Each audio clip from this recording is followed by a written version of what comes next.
복 있는 사람은 악인들의 꾀를 따르지 아니하며 죄인들의 길에 서지 아니하며 오만한 자들의 자리에 앉지 아니하고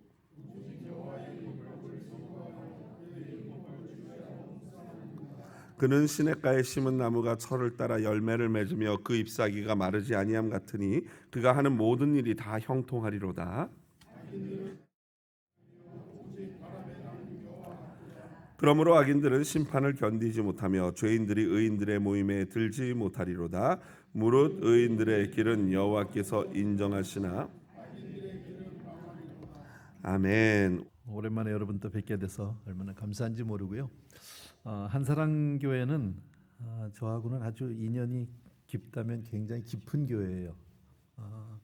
지금 천국에 계신 고 박희민 목사님이 정말 은혜를 사모해서 타주에서 LA 오렌지 카운티로 이사를 하셨을 때 저는 그때 막 전도사가 됐어요. 네, 제가 섬기던 그 은혜 아닌 교회에서 막 전도사가 되어서 제가 처음 맡은 구역원이었었어요. 저는 젊은 전도사, 박희민 목사님은 그때 이제 구역 식구. 그때 한 분이 더 오셨는데 지금은 이제 우크라이나에 선교사로 계시는 김교역 목사님, 이렇게 두 분이 타주에서 이렇게 이사를 오셨어요. 그때부터 따지면 굉장히 오래됐죠, 그죠? 그리고 이제 시애틀, 그 이후에 이제 후임으로 우리 또 이문성 목사님이 와서 11년, 예, 11년, 지금 32년. 그래서 여러분은 어떻게 느낄지 모르지만 저는 이제 교회를 오래 섬기고 이제 은퇴를 한 입장에서 이렇게 돌아보면 정말 하나님의 은혜예요. 교회가 이렇게 32년을 큰 풍파 없이 쭉 이어져 오고 또 성장해 온다는 것은 결코 쉬운 일이 아니에요. 하나님의 은혜가 아니면 안 되는 일이다. 또 특별히 오늘 이렇게 32주년에 여러분과 이렇게 만나서 함께 은혜를 나눌 수 있게 해주셔서 너무 감사하고 정말 기쁩니다. 이렇게 제가 앉아서 이렇게 뭐 영상도 보고 또 우리 아이들 나와서 찬양하는 거 이렇게 보는데 왜 내가 울컥한지 모르겠어요. 사실 그렇진 못한데도 제 마음이 그렇게 막 그 떨림이 있고 너무 감사하고 좋습니다. 여러분 정말 하나님께 감사하시기 바라고요. 우리 이문성 목사님이 오셔서 우리 새로 부임하셔서 그 동안에 잘 섬겨 주셨겠죠. 제가 뭐 함께 생활을 하지 않아서 자세한 건 모릅니다만 여기 오기 전에 이제 저하고 같이 사역을 했었는데 수년간 그 성품이나 또 사모님 잘 알고요. 분명히 하나 달라진 게 있어요. 우리 한사랑 교회가 교육부가 살아났다는 거죠.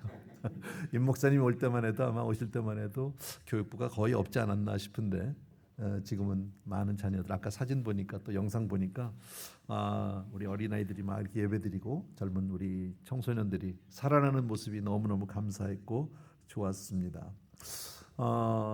창립주일 초청을 받고 나서 어떤 말씀으로 섬기면 좋을까라고 좀 묵상을 하고 이제 깊이 생각을 했는데 시간이 지날수록 처음으로 돌아가는 것이 가장 좋은 것 같아요. 특히나 요즘 세상에 요즘 시대에 정말 그 기독교가 점점 뭐 약해진다고 할까요? 흐려진다고 할까요? 많은 분들이 교회를 가고는 있지만 글쎄 제가 보는 은혜는 조금 부족해요. 예전과 같은 열정도 없고 신앙의 모습이나 이런 자세들도 많이 달라졌어요. 일례로 보면 교회 시스템도 많이 달라졌죠. 뭐 철야기도 예전에 그런 게 있었어요. 아주 오래전에는요. 요즘에 철야하는 교회가 거의 없죠. 이제 이렇게 뭐 뜨겁게 무슨 뭐 요즘엔 부흥회도 잘 안 해요.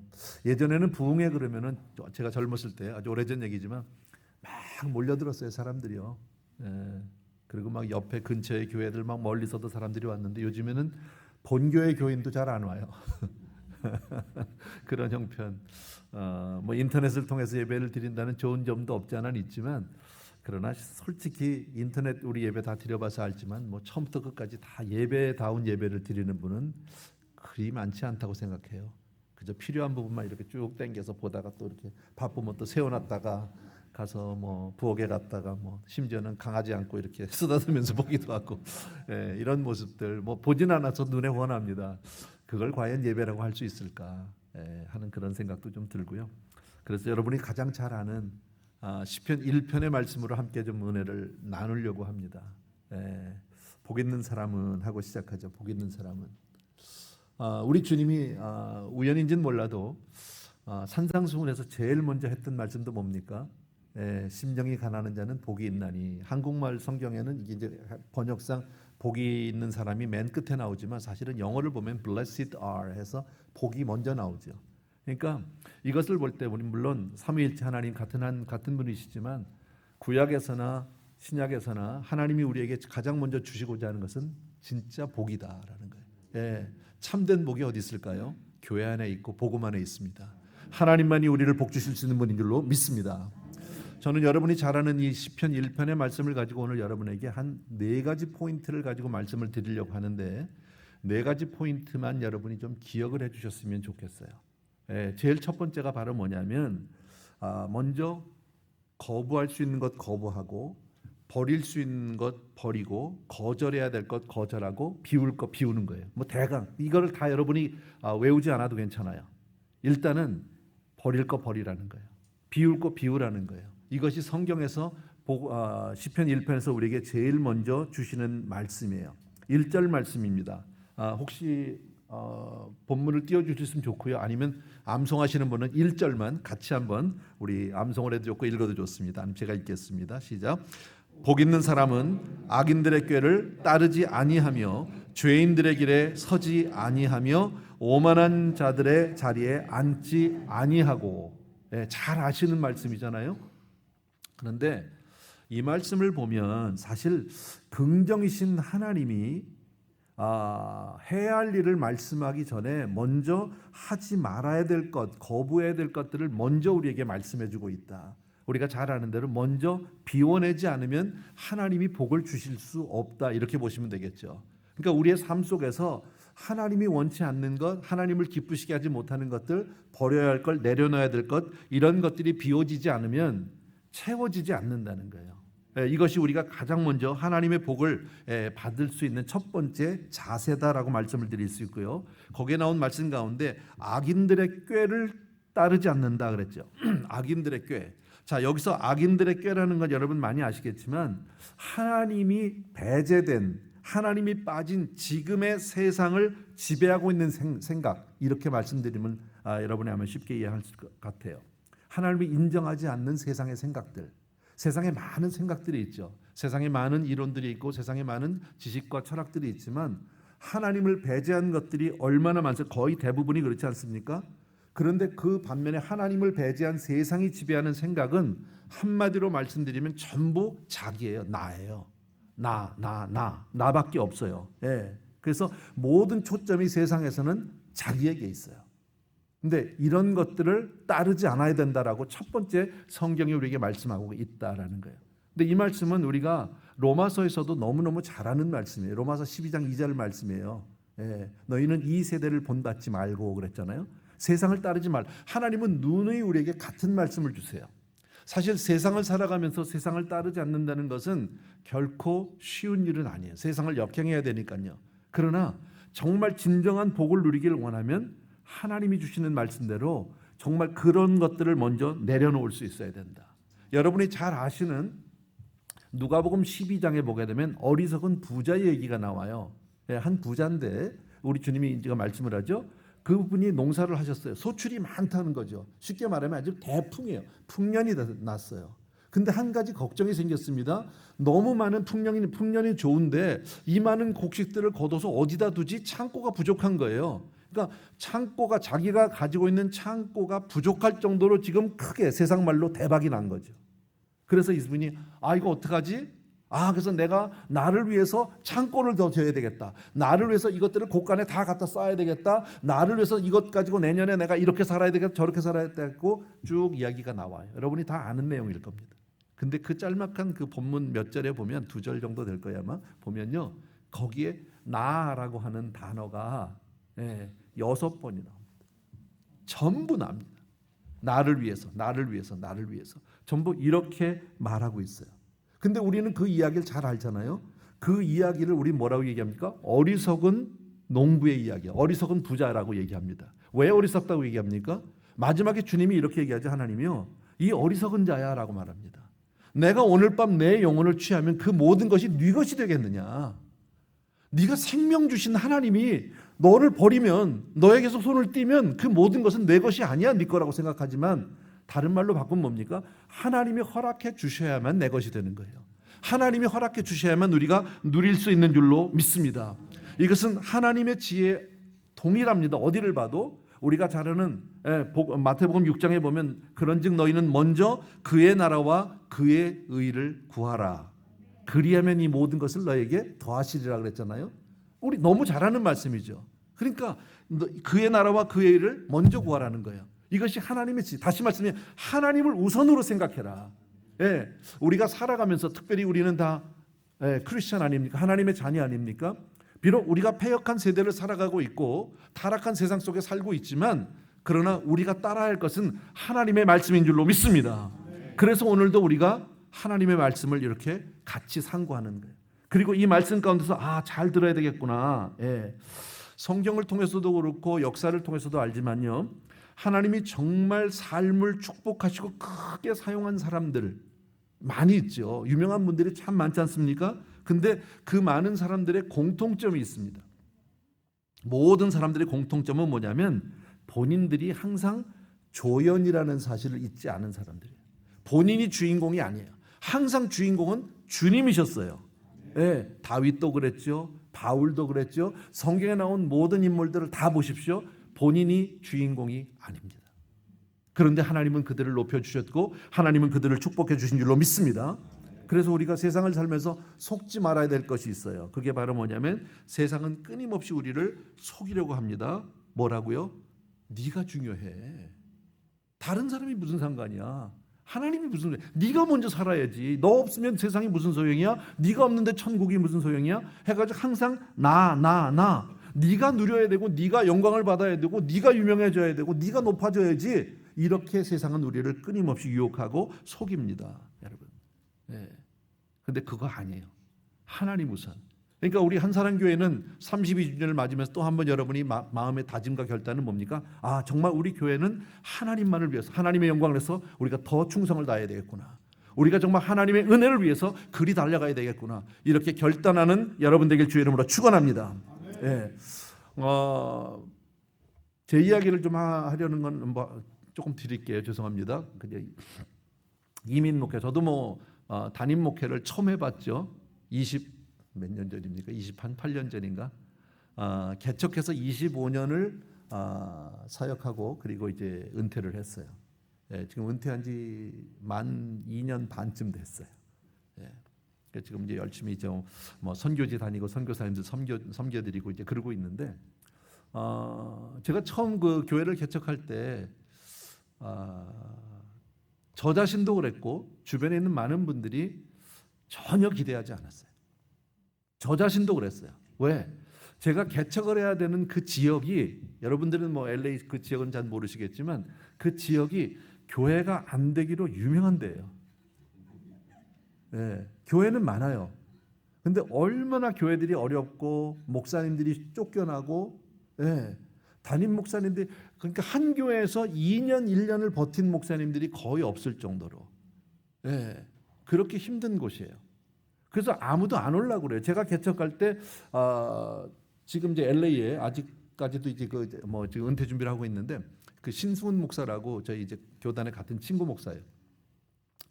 주님의 영광교회인데 그분이 한 6개월 먼저 개척을 했어요. 그리고 제가 6개월 뒤에 이제 그 지역으로 가게 됐는데, 가면서 제가 그랬어요. 목사님, 이 지역 참 넓어. 내가 그때 막 교회 장소를 찾지 못해서 그러고 있었거든요. 저희 섬기던 교회가 그 밸리라고, 샌프란도 밸리라는 그 지역인데, 그 지역이 사이즈가 어느 정도 되느냐면, 제가 전에 이렇게 보니까 시카고보다 조금 더 커요. 시리가. 그러니까 꽤 큰 거죠.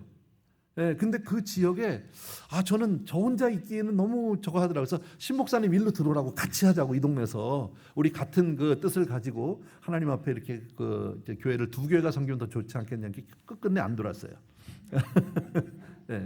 그랬는데 저는 제 아내가 저기 같이 있지만은 제가 개척하면서 첫 마디가 뭐였었냐면요. 개척을 좀 시작하기 전에 제 아내한테 그랬어요.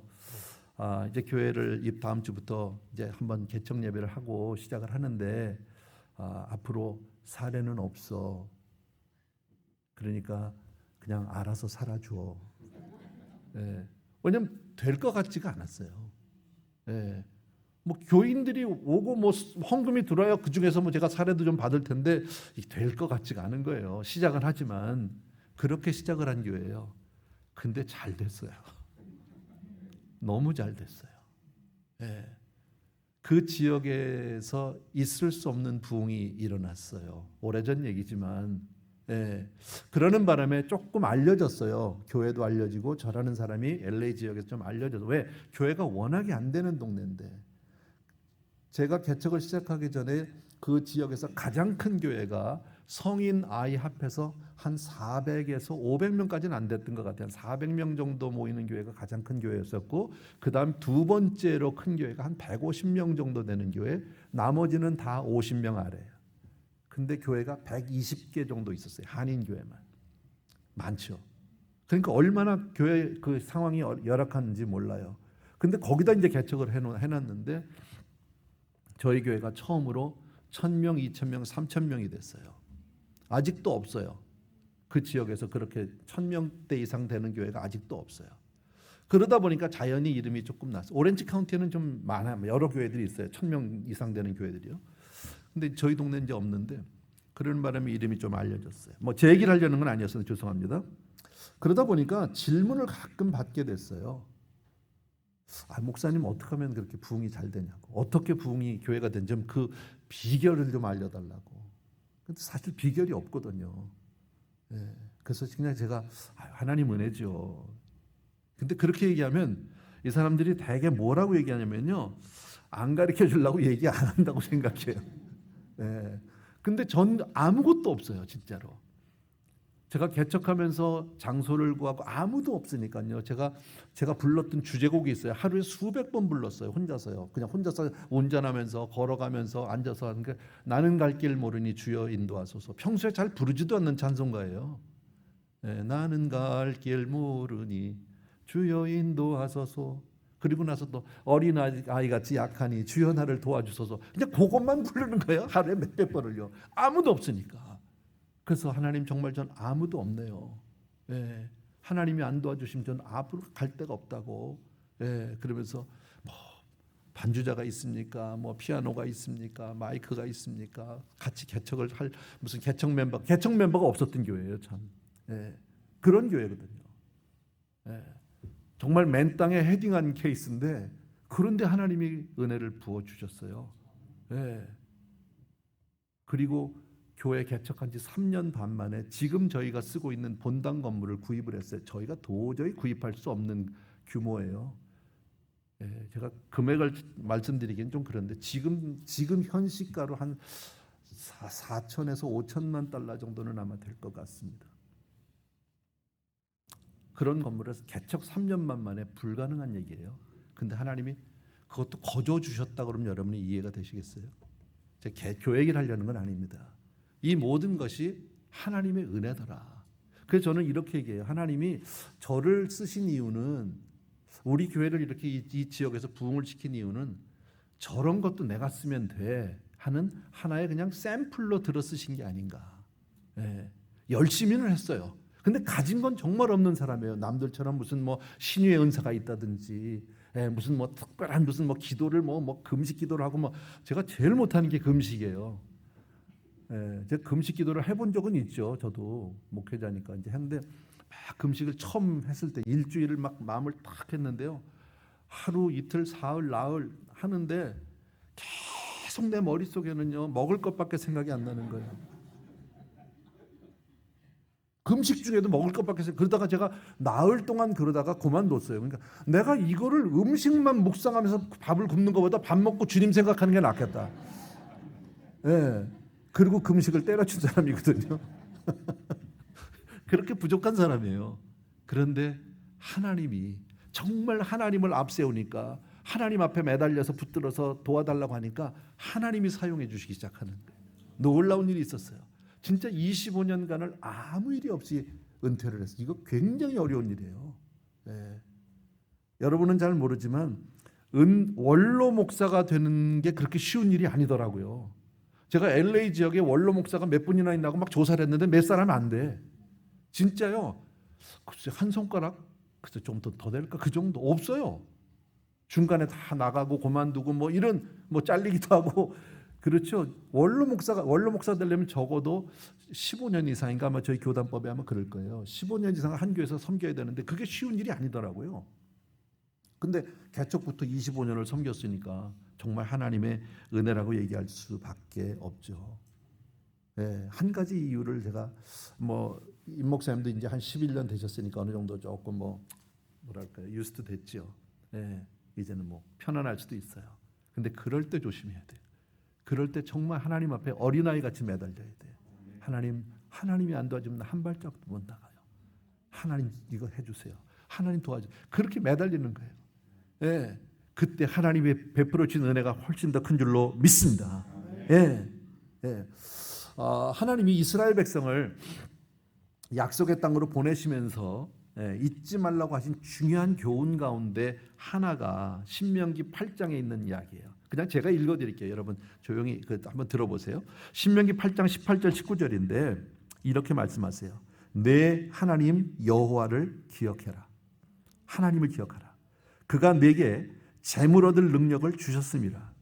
이같이 하심은 내 조상들에게 맹세하신 언약을 오늘과 같이 이루려 하심이니라.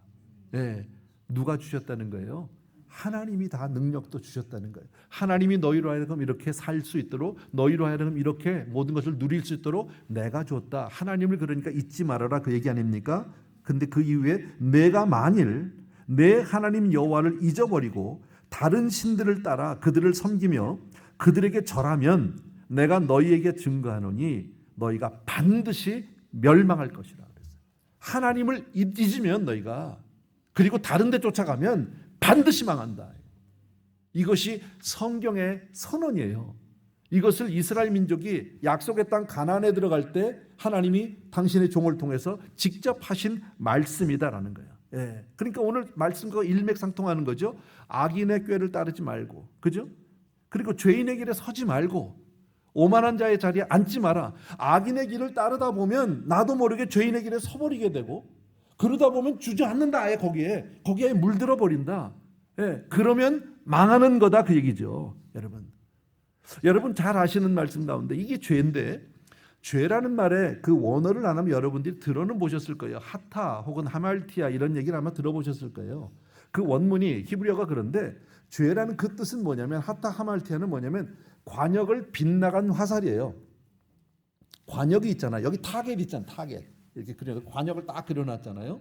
자, 우리 대한민국은 특별히 그 양궁에 아주 잘하는데 대한민국 선수들이 자 그걸 한 복판에 이 관역을 잘 맞춰야 점수가 올라가는 거 아닙니까? 그런데 관역을 빗나가서 다른 데 쏴버리면요. 그건 다 점수도 없고 헛일이죠. 그런 거 아닙니까? 근데 그게 죄라는 거예요. 그러니까 관역을 맞추지 관역을 벗어난 화살이 바로 죄인데 하나님을 쫓지 않는 것, 하나님을 잊어버리고 사는 것은 다 관역이 빗나간 거예요. 그러니까 아무리 화살을 잘 쏘고 빨리 쏴도 가면 갈수록 멀어지는 거죠. 결국 인생을 헛걸음하는 분들이 얼마나 많은지 몰라요. 세상을 살면서 자기 나름대로는 최선을 다해 살고 열심을 다해 살고 정말 남보다 빨리 더 높이 얼마나 많이 가는지 모르는데 막상 가보니까 결국 어디입니까? 헛짓한 거예요. 그런 일들이 얼마나 많은지 모른다. 하나님이 오늘 우리에게 그 말씀을 해주시는 거죠. 방향이 틀렸는데 열심히 가고 빨리 가면 뭐하냐는 거예요. 방향이 안 맞는데. 예, 오래전에 들었던 예화 가운데 하나인데 어떤 분이 막 공항에서 내렸대잖아요. 예, 시애틀이라고 그럽시다. 시애틀 공항에서 막 내리자마자 택시를 막 잡아 타고 기사한테 기사 양반 빨리 가자고. 그러고서 막 자기 바쁘게 뭘 보고 있는 거예요. 한참 가다 보니까 어디를 가는지 어디로 가시냐고. 지금 어디 가고 있냐고 했더니 택시 기사가 그랬대잖아요. 손님이 빨리만 가라고 그래서 그냥 가고 있다. 물론 우스갯소리겠지만 만약에 그렇게 간다면 그분은 정말 아닌 간 것만 못한 거 아닙니까? 첫 자리로 돌아가야 되는 거 아니에요? 인생을 그렇게 살면 안 된다라는 거죠, 여러분. 그러니까 악인의 꾀를 버리지 않으면, 다시 말해서 악인의 꾀라고 뭐라고 그랬어요? 하나님을 배제한 세상의 생각들이에요. 세상에 많은 것들이 있죠. 저는 그게 너무 안타까운 게 지금 젊은 세대들이 교회를 떠나고 있고 교회를 외면하고 있는 거 우리 다 알아요. 네. 근데 그렇게 살면 앞으로 그 아이들의 10년, 20년 뒤에 혹은 30년, 40년 뒤에 그들의 인생 말에는요. 진짜 땅을 치고 후회해도 그때는 돌이킬 수가 없다라는 너무 속상한 거죠. 아이들은 몰라요. 이것을 위해서 결국 눈물로 하나님 앞에 통해 자복해야 될 사람들은 저와 여러분이에요. 네. 우리 자녀들이 하나님을 만나야 하는 거죠. 하나님을 알지 못하는 세대, 이거 얼마나 슬픈 세대인지 몰라요. 정말 힘들어요. 여러분도 가끔 한국 방문해 보면 한국 많이 달라진 거 아실 거예요. 예전과 많이 달라졌고 젊은이들이 달라졌고 청소년들이 달라진 건 우리 다 알아요. 안 되잖아요. 그렇게 하면요. 왜 그렇게 됐을까요? 여러분, 일단 인성교육이라는 게 없어요. 윤리 도덕 아예 없어졌어요. 예의도 없어요. 더군다나 하나님도 없어요. 그게 제일 무서운 거죠. 그래서 첫 번째, 하나님 정말 우리에게 복 주시기 원하는데 제일 먼저 우리에게 말씀하시는 것은 하나님을 떠나면 안 된다. 아멘. 다 하는 말씀이에요. 두 번째, 오늘 시편 1편에서 우리에게 주시는 교훈이 있어요. 예, 하나님이 약속하신 축복을 누리는 그 그릇을 준비하기 위해서는 순종의 결단이 있어야 한다. 2절 말씀이에요. 2절 말씀. 예, 같이 한번 읽읍시다. 시작. 오직 여호와의 율법을 즐거워하여 그의 율법을 주야로 묵상하는도다. 예. 뭐 어려운 얘기 아니고 다 잘 아시는 말씀이에요. 오직 여호와의 율법을 즐거워해서 그 율법을 주야로 묵상한도다. 여러분, 다시 말씀드리면 하나님의 방법을 따라서 삶을 살아가야 된다라는 거예요. 하나님의 말씀을 따라서 살아야 한다. 여러분, 여호수아에게도 똑같이 말씀해 주셨어요. 그가 가나안을 들어갈 때 이스라엘 민족을 이끌고 들어가려고 할 때 여호수아기 1장에 보면 나오죠. 오직 강하고 극히 담대하여 나의 종 모세가 내게 명령한 그 율법을 다 지켜 행하라. 하나님의 말씀을 따라 살아라. 예, 이걸 모르는 사람이 어디 있겠습니까? 더군다나 우리같이 하나님을 믿는 사람들, 크리스찬들이 이 말을 모르지 않아요. 그런데 어려운 게 뭐냐면 순종이 쉽지 않다라는 거예요. 이게 몰라서 못하나요? 성경 말씀을 읽어야 되는 걸 몰라서 안 읽나요? 기도해야 되는 걸 몰라서 안 하는 사람이 있나요? 다 좋은 거 알아요. 예. 그런데 왜 못합니까? 그 말씀대로 살아낸다는 것이 결코 쉽지 않다라는 거예요. 예. 그런데 이 2절 말씀을 보면 오직 여호와의 율법을 즐거워하여라는 말이 나오죠. 즐거워하여. 이 말씀 뭐예요? 순종이 가능하려면 순종의 동기는 의무가 아니라 사랑이어야 한다라는 거예요. 성경을 읽어야 하니까, 오늘도 몇 장을 읽어내야 하니까, 그래도 내가 장로인데 내가 권사인데 읽어야 하니까 하는 의무감에서 읽는다면 글쎄 며칠은 읽을 수 있을지 모르지만 꾸준히 읽기는 쉽지 않다. 사랑하면요. 참 사랑하니까 제 딸이 45살이에요. 예. 근데 걔가 중학교 다닐 때 교회에서 리트릿을 갔어요. 그리고 아마 전도사님이 시켰던 것 같아.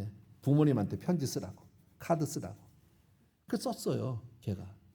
그래서 그게 집에 왔어요. 그때 뭐 그렇게 잘 썼겠습니까? 중학생이 써봐야 뻔하잖아요. 근데 그 편지를 내가 아직도 가지고 있어. 제 책상에 꽂혀 있어요, 아직도. 가끔 빼서 봐요, 읽어봐. 글을 잘 써서 제가 보는 거예요? 아니잖아, 그죠? 네.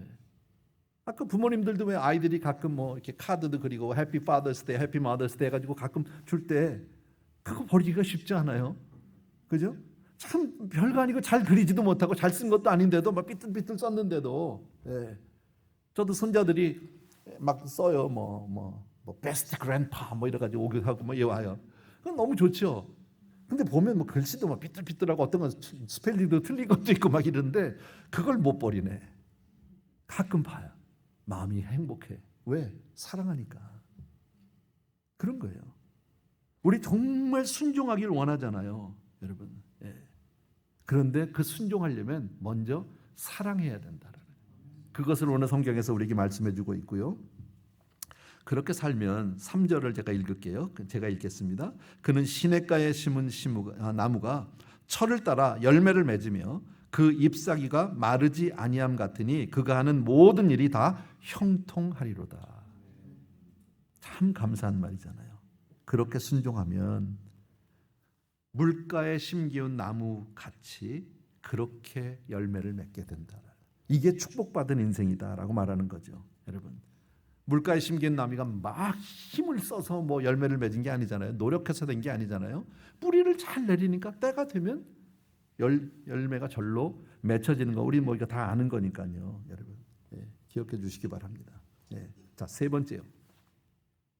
첫 번째는 아까 제가 말씀드린 대로 먼저 버릴 것 버리고 하나님을 꼭 붙들어야 된다나, 두 번째는 순종이죠. 예, 순종의 그 동기는 사랑해야 된다. 쉽게 이해하시겠죠? 세 번째요. 세 번째가 바로 뭐냐면 하나님이 약속하신 그 축복을 누리는 그릇을 준비하기 위해 세 번째 태도는 흔들리지 말고 버텨야 되는데 인내해야 하는 거예요. 흔들리지 말고 견뎌내셔야 돼요. 예. 4절과 5절 같이 읽겠습니다. 4절과 5절 시작. 악인들은 그렇지 아니하며 오직 바람에 나는 겨와 같도다. 그러므로 악인들은 심판을 견디지 못하며 죄인들이 의인들의 모임에 들지 못하리로다. 악인들은 그렇지 않대. 오직 바람에 나는 겨와 같대요, 여러분. 예. 예. 다시 말씀드리면 바람이 불어요. 예. 악인들은 그렇지 못하대. 견디지 못한대요. 그러니까 견뎌야 할 시간이 있는 거예요. 사실 우리가 예수 믿고 순종하고 딱 하나님 말씀대로 모든 일이 쫙 일사천리로 풀린다면 뭐 견딜 게 없겠죠. 인내할 게 없겠죠. 그런데 세상을 살아가면서 역풍을 맞아요. 바람이 거슬러 와요. 힘들어질 때가 있어요. 그럴 때도 버텨야 되는 거예요. 그걸 버텨서 이겨내야 한다. 예. 그런데 이길 수 있는 비결은 뭡니까? 하나님의 축복을 누린 삶은 반드시 우리에게 끝이 다르다라는 것을 분명히 기억하고 가셔야 돼요. 예. 지금은 결과가 보이지 않아요. 농부가 봄철에 씨앗을 심지만 그 심을 때 그의 마음은 어디가 있습니까? 가을에 풍성한 추수에 가 있습니다. 이미 보이지 않지만 이미 믿음은 보지 못하는 것들의 증거입니다. 보이지 않는 것 증거라고 말씀했잖아요. 그렇게 보고 있는 거예요, 믿음으로요. 그러니까 끝이 다르다라는 사실을 분명히 아는 거예요, 여러분. 그 과정을 지나는 동안에는 차이가 없어요. 같아요. 세상 사는 사람이나 크리스찬이나 살아가는 거 보면 똑같이 살아요. 하루의 일상이 그들과 다르지 않아요. 우리도 똑같이 나가서 일해야 하고 우리도 똑같이 나가서 애를 쓰고 노력해야 되고 새벽부터 밤까지 열심히 일하고 땀 흘려야 하고 똑같아. 다른 게 아무것도 없고 주일날 교회 가고 그냥 주중에 하나님 매달려 붙들려 기도하고 말씀 보고 그거밖에 다른 게 없는데, 그러나 우리에겐 소망이 있어요. 뭐가 있어요? 끝이 달라요. 분명한 다름이 있어요. 이것은 성경의 선언이고 하나님이 우리에게 주신 약속인 줄로 믿습니다. 그는 시냇가에 심은 나무가 철을 따라 열매를 맺는다고 분명히 말씀하고 있고요. 잎사귀가 마르지 않는 것 같다라는 거예요. 그러니까 우리가 그 중간에 버텨야 되는 것은 과정이 지나면서 흔들리지 마라. 세상 살아가는 게 녹록지 않아요. 쉽지 않아요. 오히려 크리스찬이기 때문에 세상 사람들보다 더 힘들 수도 있어요. 저는 가끔 이런 생각을 전에 해봤어요. 예수를 믿기 때문에, 우리가 예수 믿기 때문에 예수 믿지 않는 사람보다 고민을 더 해. 걱정이 더 많아.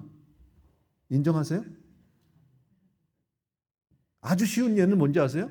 안 믿는 사람이 내가 오늘 성경 안 읽었네 이런 고민해요? 안 해요. 내가 오늘 기도 안 했는데 그게 마음에 막 부담이, 기도를 안 하니까, 이거 며칠째 기도도 못하고 사니까 마음이 늘 무거워. 안 믿는 사람이 그 고민을 할까요, 안 할까요? 안 합니다. 고민거리가 되지 않습니다. 근데 우리는 그들이 안 하는 고민도 막 짊어지고 해야 돼. 그렇잖아요? 더 힘들어, 어떻게 보면요. 근데 힘들지만 그때 끝까지 버티는 거예요. 왜? 끝이 다르니까. 하나님이 분명히 약속해 주셨으니까 하나님이 열매 맺게 해 주실 줄로 믿습니다. 여러분, 내 세대에 열매가 안 맺어지면 자녀 세대에서라도 맺어 주세요. 그게 저예요. 제가 그 열매예요. 저희 가정에는 복음이 저희 외할아버지를 통해서 처음 들어온 집이에요. 외할아버지가 선교사님, 의료 선교사님 밑에서 공부했어요. 처음에 아마 잔심부름 했겠죠. 옛날에 이북에서 선교사님 쫓아다니면서 아마 잔심부름 했던 것 같아요. 그러니까 늘 그냥 뭐 선교사님 주변에서 교회에서 그렇게 살았던 것 같아요. 보니까 똘똘해. 선교사님 보니까. 그래서 미국 선교사님이 우리 외할아버지를 가르쳤어요. 그때부터 공부를 시켰어요. 그리고 복음, 물론 당연히 복음도 줬겠죠. 그래서 의사가 됐어요. 나중에 선교사님 다 떠난 다음에 의사가 되셨고, 그러니까 평안북도 정주라는 곳에서 의원이 되신 분이에요. 그리고 장로님이 되셨고 교회를 세우셨고 하나님이 자녀의 복을 주셨어요. 저희 어머니가 9번째 딸이에요. 자, 9번째 딸인데 우리 어머니가 제일 어렸을 때 싫었던 게 뭐냐면요, 매일 아침마다 성경 암송을 안 하면 아침을 안 줬대. 그게 너무 싫었대. 그리고 학교 갔다 오면 저녁에 다 모여서 가정 예배 드리는 거, 매일 너무 그게 고통스러웠대라는 거. 예, 근데 뭐 아버지 밑에서 하는 동안에 방법이 없잖아요. 그렇게 해서 9, 그 위에 오빠가 딱 하나, 8번째가 뭐 오빠인가 그런데 어쨌든 9남매가 자식 결혼해서 다 자식을 낳잖아. 그러니까 패밀리 트리를 보면 막 이렇게 되잖아요. 우리 외할아버지부터. 그 중에서 제가 다 그 크리스천이 아닙니까? 그러니까 다 예수 믿는 사람인데 그 가족인데 그 중에서 제가 첫 번째 목사예요. 그래서 나는 이분들이 다 기도해 놓은 그 열매를 그냥 이렇게 내가 다 그냥 열매 따먹는 기분. 말씀드린 대로 특별한 은사가 없는 목사예요. 예, 무슨 뭐 대단한 은사가 있는 것도 아니고 무슨 기도의 능력 있는 것도 아니고 그렇다고 뭐 공부를 많이 한 사람도 아니에요. 예, 뭐 공부를 안 했다는 건 아니지만 나는 그래서 목사님들끼리 만날 때 제일 싫은 게 뭐냐면 어느 학교 나왔냐고 물어보는 게 제일 싫어요. 예. 아, 신학을 어디서 했냐고 물어봐. 아, 나도 신학교 나 대학원 나온 사람이에요. 근데 제가 나온 대학원이 없어졌어요. 문 닫았어요. 그러니 내가 얘기를 할 수가 있냐고 어디 가서요. 예. 근데 이 목사님들이 만나면 자꾸 그런 거 물어보고 그래. 그래도 열매는 나한테로 오더라고. 나는 그래서 너무너무 잘 알아요. 이 기도의 열매라는 게. 예. 저희 집 얘기 조금만 드릴게요. 우리 아버님은 예수를 안 믿는 분이에요. 우리 어머니가 아마 너무 어렸을 때 그게 아마 싫어서 그랬는지 반대로 예수 안 믿는 남자하고 결혼했어. 불신의 가정에서. 우리 아버지가 근데 돈은 잘 벌어가지고요. 예, 비즈니스는 정말 잘하셨던 분이세요. 근데 예수 믿는 사람이 아무도 없잖아요. 우리 어머니의 평생 기도 제목이 남편 구원, 자식 구원. 근데 아버지가 말을 들어요? 안 듣죠. 저도 어렸을 때 교회를 다녀본 적이 없어요. 저는 그래서 교육부도 잘 모르고 청년부도 몰라요. 그랬던 사람이에요. 그런데 나중에는요, 다 예수 믿고 목사도 되고 집사도 되고 우리 아버님도 심지어는 예수 믿고 돌아가셨잖아요. 나는 그걸 보면서 이 기도의 파워가 어마어마하구나. 아버지는 정말 세상적으로 육신적으로 물질적으로는 저에게 많은 것들을 해주셨어요. 풍성한 것들을 세상 것 누리게 해주셨는데 지금 지나고 보면 아버지 얘기는 별로 할 게 없어요. 물론 우리 어머니가 완벽하다는 뜻은 아니에요. 우리 어머니에게도 많은 부족한 점이 있지만 그러나 지금도 감사한 건 어머니의 기도. 지금도 감사한 건 어머니가 저희를 위해서 눈물로 기도해 주신 것. 너무너무 감사하다. 여러분, 이게 믿음의 열매 아니겠습니까? 여러분, 어쨌든 우리 자녀 세대를 위해서 열심히 기도하는 부모님들 되기를 주의 이름으로 부탁드립니다. 네, 마지막으로 한 가지 제가 더 말씀드리고 싶어요. 마지막 6절이에요. 같이 한번 읽읍시다. 시작. 무릇 의인들의 길은 여호와께서 인정하시나 악인들의 길은 망하리로다. 아주 쉬운 얘기죠. 의인들의 길은 여호와께서 인정하시나. 이 6절에서 저는 가장 중요한 단어가 제 눈에 확 들어온 거는 인정이라는 단어예요. 인정. 인생 살면서 다른 건 다 놓쳐도 하나님으로부터 인정받는 것, 이것만큼은 놓치면 안 되겠다. 다른 건 다 놓칠 수 있어요. 다른 건 내가 다 양보할 수 있어요. 그런데 하나님으로부터 인정받는 것, 이것만큼은 내가 놓쳐서는 안 되겠다. 여러분, 세상에서 받는 인정, 그것도 참 좋아요. 세상 사람들이 인정해주고 박수 쳐주고 감사해요. 근데 그거 얼마 안 가요. 해보셨잖아요, 다들. 그죠? 그게 쓸데없다는 건 아니에요. 근데 그게 얼마 가지 않더라고. 쉽게 잊혀지더라고요.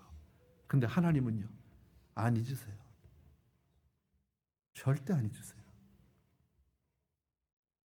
손바닥에 새겨서도 기억하시겠다고 그랬잖아요. 그죠? 그래서 세상에서 인정받는 것도 좋겠지만 그것보다는 하나님으로부터 인정받는, 하나님, 그게 너무 귀하다. 나는 여러분들이 그렇게 하나님으로부터 인정받게 되길 주의 이름으로 축원합니다. 대표적인 예를 제가 들어드릴게요. 여러분이 잘 아는 솔로몬이라는 사람이 있고 다윗이 있어요. 물론 솔로몬 다윗의 아들이죠. 그죠? 자, 인간적으로 세상적으로 보면 누가 더 많은 훌륭한 업적을 남겼습니까? 솔로몬입니다. 비교도 안 됩니다. 다윗하고는요. 예.